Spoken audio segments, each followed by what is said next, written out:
அனைவருக்கும் வணக்கம். சில மருத்துவ குறிப்புகள் சொல்கிறேன், கேட்டு பயனடைங்க. நாக்கின் நிறத்தை வச்சு என்னென்ன நோய்கள் வரும் உடம்புல அப்படின்றத சில டிப்ஸுகள் சொல்கிறேன், கேட்டு பயனடைங்க. நாக்கு அடர் சிவப்பு நிறத்தில் இருந்தால் அலர்ஜி நோய் வரப்போகுதுன்னு அர்த்தம். தொற்று நோய் வரப்போகுதுன்னு, அலர்ஜிக்கு ஆகப்போகுதுன்னு அர்த்தம். அதே சிவப்பு நிறத்தில் இருந்தால் இதே சம்மந்தமான நோய்கள் வரப்போகுது, B12 சத்து குறைபாடு வரப்போகுதுன்னு அர்த்தம். அதே நாக்கு காப்பி நிறத்தில் இருந்தால் நுரையீரல் பிரச்சனை வரப்போகுதுன்னு அர்த்தம். அதே நீல நிறத்தில் நாக்கு இருந்தால் கிட்னி பிரச்சனை, சிறுநீரகத்தில் பிரச்சனை வரப்போகுதுன்னு அர்த்தம். அதுவே மஞ்சள் நிறத்தில் இருந்தால் கல்லீரல் பிரச்சனை வரப்போகுது, மஞ்சக்காமலை வரப்போகுதுன்னு அர்த்தம்.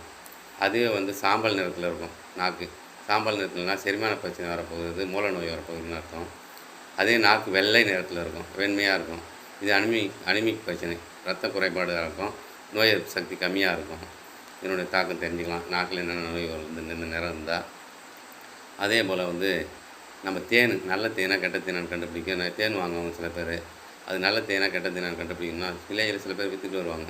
அது லைன் பிராண்ட் வருது, அது நல்ல தேனால அது ப்ராடக்ட் அது இது பண்ணி வராங்க ஐஎஸ்ஐயோட.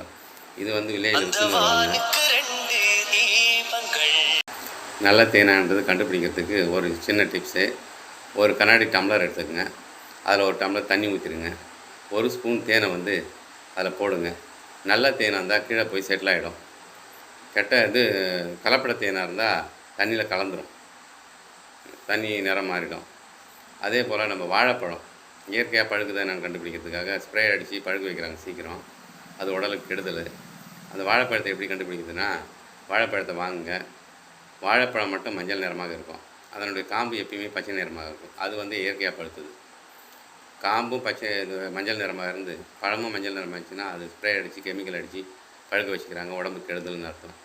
அதே போல் தண்ணி ரொம்ப நாள் கெடாமல் இருக்கணும்னா நாவ மரத்தினுடைய ஒரு சின்ன துண்டு, கட்டையை துண்டை போட்டிங்கன்னா எவ்வளோ நாள் வேணாலும் தண்ணி கெடாமல் இருக்கும்.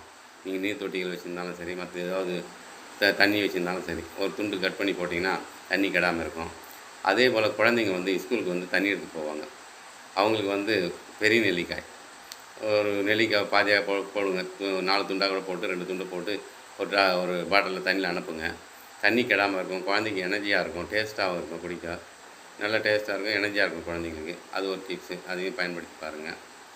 நம்ம சேனலை சப்ஸ்கிரைப் பண்ணுங்கள், லைக் பண்ணுங்கள். இன்னும் சில மருத்துவ குறிப்புகளோடு உங்களை சந்திக்கிறேன். நன்றி, வணக்கம்.